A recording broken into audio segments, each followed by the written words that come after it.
In lesson 2, we explored aspects of structure and organization of delivering any sort of speech.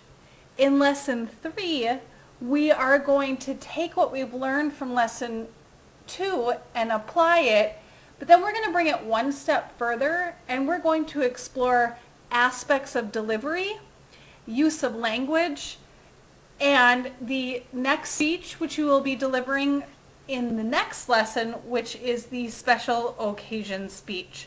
So I just wanted to take a couple of minutes and go through this lesson and some of the expectations that I have for you. As you are exploring this, feel free to email, call, or stop by with any questions that you have. To begin, you want to read chapters 12, 13, and 18. And then for an additional learning tool, I've provided you with chapter 12, 13, and 18 PowerPoint. And then to get you started on aspects of delivery, I have a video link here, and it's just a brief video showing you an example of extreme nonverbals that somebody used while giving a presentation. After that, I've also provided you with a video of Senator Mark Rubio during the Republican response to President Barack Obama's State of the Union address. He does something interesting here. We call it the awkward reach. So again, when you're delivering a professional address, you have to be mindful of what your nonverbal cues are doing, and they should be complementing, not distracting what you're saying. So this is an example of how nonverbal cues can distract in a message. And then I've also posted a video in here. I'm sure some of you have seen it. It went viral a while ago. But this is an example of a special occasion speech of tribute.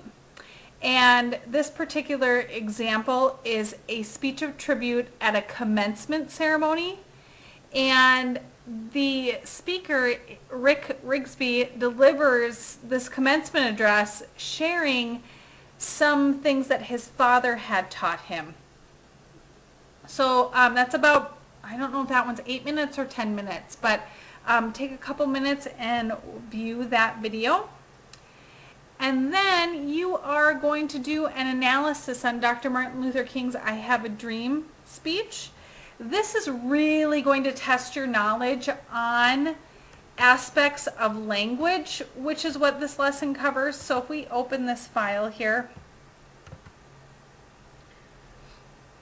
this is the directions. You're going to be posting your responses on the discussion board, and that will be due on Saturday, and your responses will be due on Sunday. But to earn the full 15 points, once you've viewed the I Have a Dream speech, and I've posted the icon here, all you have to do is when you hover over it, you hit Control and then the plus button, and it will bring you to the YouTube speech of Dr. King's I Have a Dream speech. You're going to analyze this according to the terms discussed in the text on using language and answer the following questions. Be careful because some questions have two parts. So if you look at letter A, list 2 examples of concrete words used in MLK's speech. That's one part. And then the second part is explain why these words are concrete.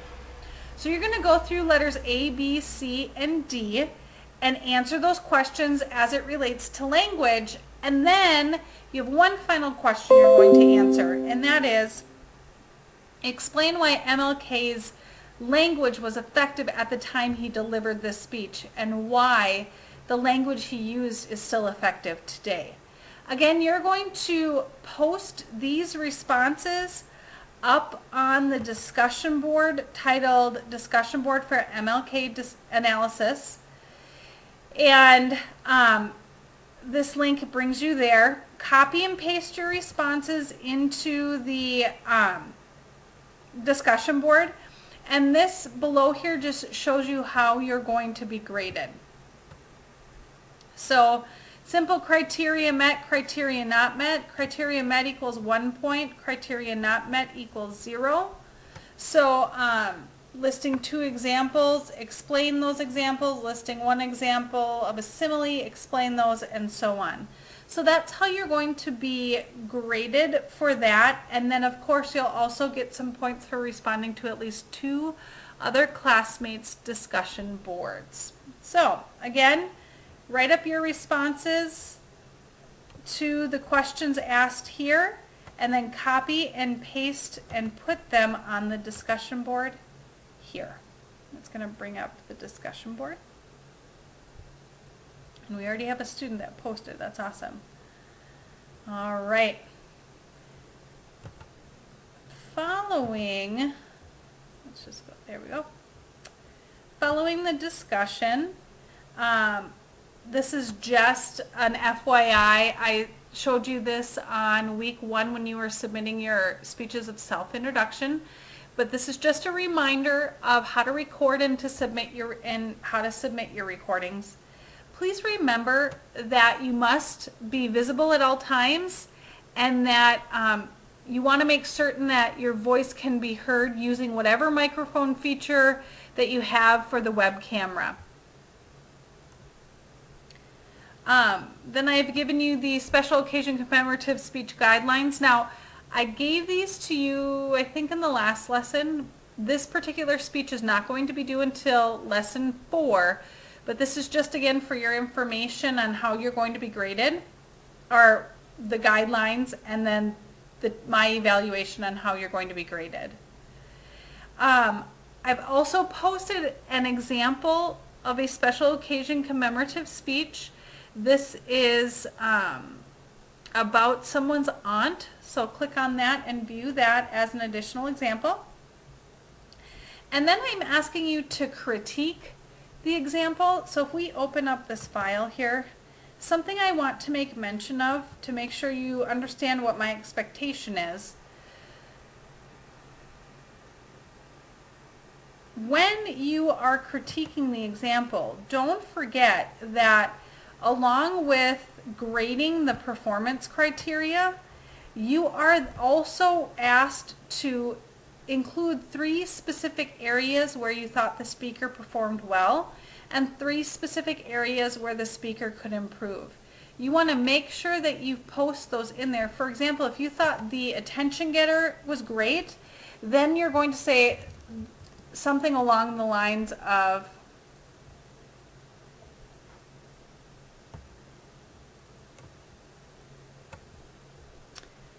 this attention getter was great, you know, something along those lines. And then as you're exploring and listening, maybe you thought the thesis wasn't clear or narrow. So you might say, work on making this more clear. Okay, so that is an example of one comment of what you thought, how you thought the speaker did on one aspect, and then what the speaker could improve upon in another criteria. Again, 3 comments of what you thought the speaker did well on, and 3 areas that you thought the speaker could improve upon. You must do that in order to earn the total points possible, which for this assignment is 3. I put the Dropbox here. This particular assignment will be due on Sunday by 11:59 p.m. I've also posted the guidelines for your special occasion speech tribute, your outline guidelines. Again, this will be due the same time your speech is due in the Dropbox in lesson 4. Here I have an example of a special occasion commemorative speech outline. Please do not use this as a template.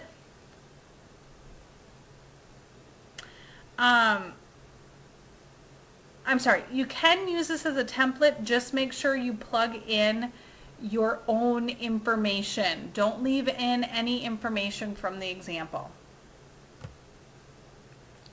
And then the grading rubric, the outline will be worth 22 points. And again, that outline will be due at the same time that your speech is in lesson 4. After those guidelines, you will complete the Chapter 12 quiz, the Chapter 13 quiz, and the Chapter 18 quiz. Each of these quizzes are worth 10 points. They're multiple choice. You're allowed to use your notes, your textbook, the PowerPoint presentations. This is really just assessing your comprehension of the concepts that we're working with. So you are allowed to take this quiz multiple times up until the due date or until you reach a 100, whatever comes first. If you have any questions, free again to email, call, or stop by. Here's the reminders of what needs to be done in this lesson, and then once you've done that, congratulations, the lesson is complete.